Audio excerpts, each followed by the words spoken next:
Hello. In this video about what is yoga, we're going to take up the topic of yoga and joining, or yoga and unifying. And in this video as well, we're going to also introduce what I'll refer to as the Sāṅkhya model of reality. And the Sāṅkhya model of reality is represented on this sheet, which you can access in the PDF. This sheet lists out what are referred to in Sanskrit as the Tattva-s, also sometimes referred to as gunas. So what are Tattva-s and what are gunas? They are things that we can unite. They are things that we can join, that we can gather and bring together so that we can experience yoga. So to practice yoga means to practice bringing all of these things into togetherness. It means to practice unifying and bringing into a state of oneness and cohesion all these different parts of ourself. Now, if we hear, oh, yoga means bringing all of ourself into oneness, I think I mentioned in one of the previous videos, I have a problem with that. Because when I think about it, when I'm honest about it, I don't know myself that well. I don't know myself as well as I might. Sometimes I do things and I don't really know why. And sometimes I do things that really deep down I know I do not want to do, but I still do them anyway. So, what does that tell me? It tells me right here there is mystery. Right here there is unknown. How can I join together things that I do not know?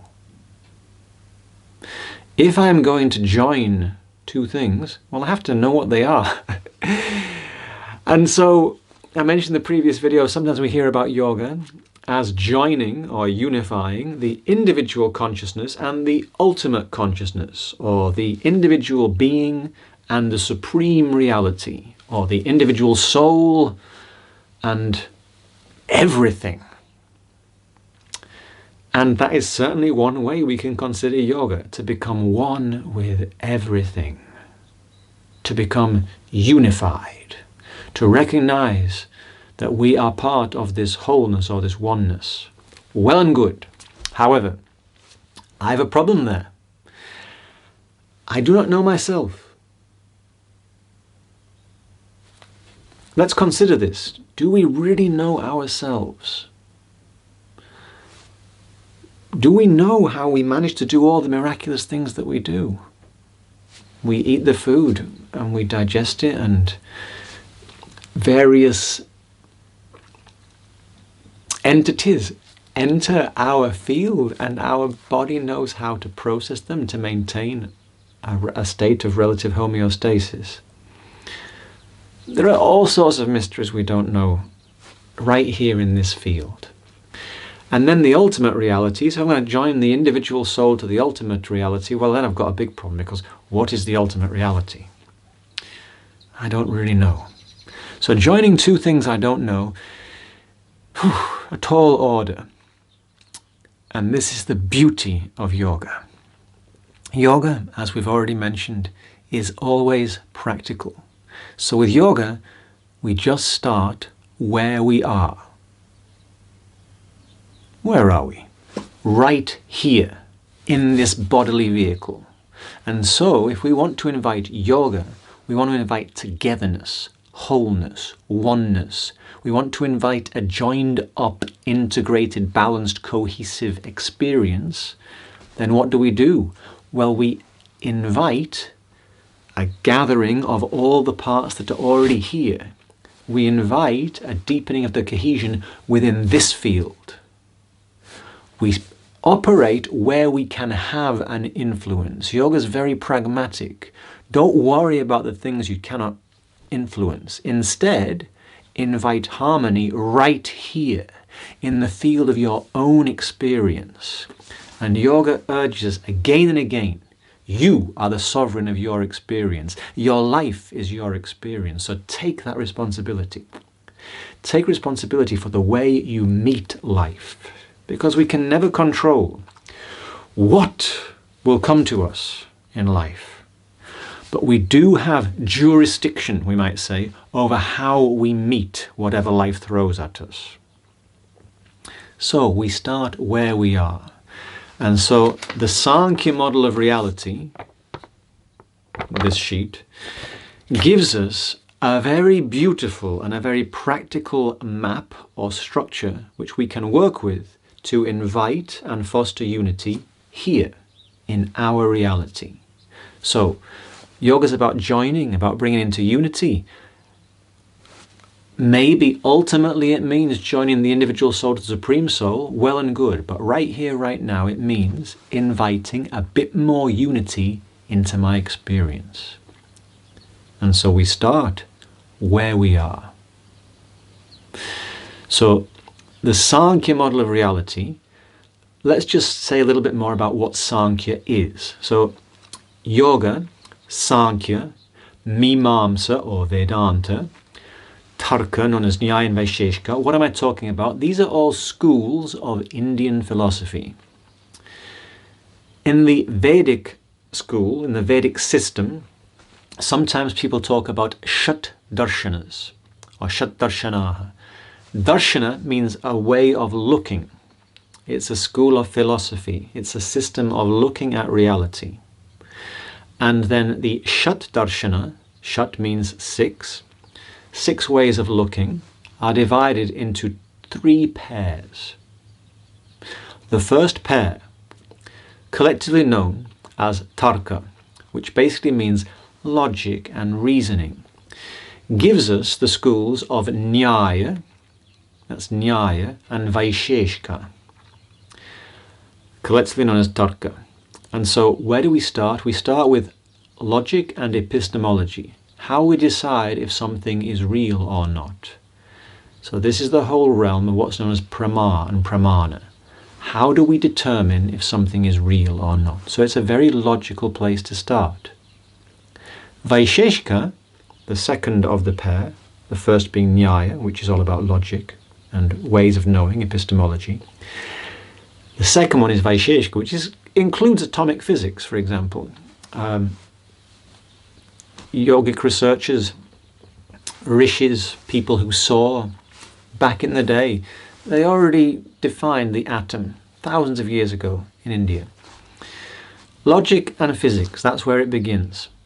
Pretty logical place to start, wouldn't you say? I think so. However, logic and physics, amazing power tools and resources though they are, do they describe all of reality?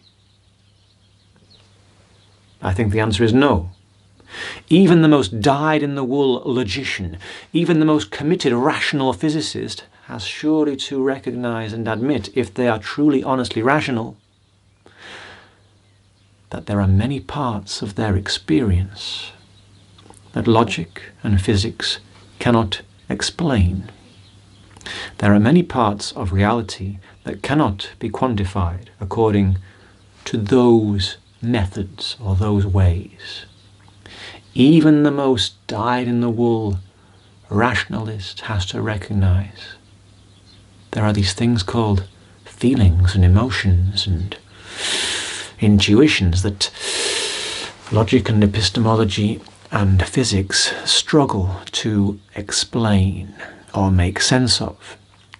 And that's where we then go to yoga and Sāṇkhya, because the Indian system, being practical, doesn't stop at some limited, reductive vision of life.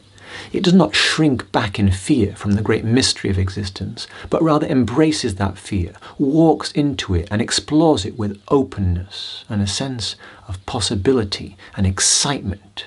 And so, from that initial view of reality through the lens of logic and epistemology and physics, describing the material phenomenological reality of nature, what we then get in the yoga and Sāṇkhya schools of philosophy is a vision that includes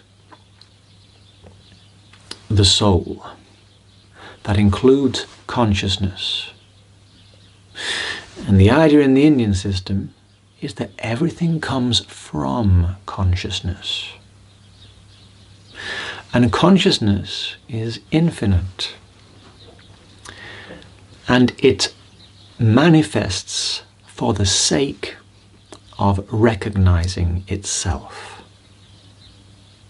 Now, we cannot separate consciousness from its capacity to see, know, experience, feel. But when we can see, know, experience and feel, what do we want? We want to be recognized, amongst other things perhaps, but certainly we want to be recognized. Imagine a life in which nobody ever recognized you. It would be like you were not really alive. The idea is that consciousness manifests the natural phenomenological world for the thrill of recognition. And so the basic intrinsic idea in the Sāṇkhya model of reality is Sāṇkhya means enumeration, and Sāṇkhya enumerates how from what is called in the Sāṇkhya system puruṣa, which has given us the English word person and also means a conscious person, but more than that in this instance means consciousness. From puruṣa then issues forth this thing called nature, prakṛti. And prakṛti, nature is that which is born. What do we know about everything that is born? One thing we can guarantee in life: death. Everything that's born will die. And in between those two great changes of the emergence into life, that is birth, and the leaving this manifest life as we know it, which is death, we can guarantee change. This is the reality of life. The collective hysteria in the face of death being more imminent than we might choose to recognize suggests that as a species these days we have a rather unrealistic and unhealthy relationship with the reality of death. But perhaps this isn't a new thing. In the Mahabharata, the great Indian epic, Yudhishthira, one of the main characters, he's quizzed it's actually by his father, but he doesn't know that. And he has to pass this test in order to save his brothers' lives. And his father's giving him all these riddles and questions. And one of the questions he asks him, what's the strangest thing in the world? And Yudhishthira's answer pleases his father, and he says, the strangest thing in the world. Death is the only certainty for every human being, and yet we act as if it doesn't affect us. Anyway, I'm getting a little bit sidetracked. But coming back to the real thrust of what we're talking about here. Prakṛti, nature. Nature is that which is born. The English word from the Latin roots reminds us of this. Nat, nature, natal. That which is born and that which will die, and in between is subject to change. The idea is that from puruṣa, from consciousness, emerges nature. And the point of nature, ultimately, is for consciousness to relish and recognize itself. We'll talk more about that later. But when consciousness issues forth as nature, how does it come forth? And so Sāṇkhya enumerates how, from the subtlest realm, puruṣa, we come into gross existence. And it delineates this process. Now, we won't go into that in great detail here. But what we will do is, once that process has become, once the great becoming from consciousness into existence has happened, here we are. And we are constituted, we might say, of different parts.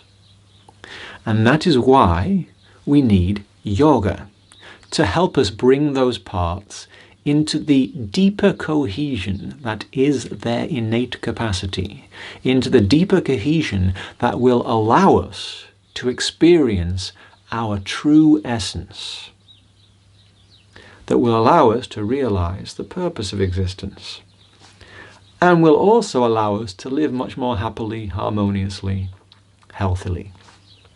So what we're going to do is we're going to look at this sheet, and we're going to work from gross to subtle. That's the way that the yoga practitioner is always invited to work, from gross to subtle. Now, the Sāṅkhya model of reality suggests that creation existence manifested from the subtle into the gross. So if we want to come back to our essence and imbue our day-to-day life with that subtle richness of our essential consciousness, then we need to practice moving from gross to subtle. So in the next segment of this video, that's what we're going to do. We're going to look at this sheet and we're going to work from gross to subtle.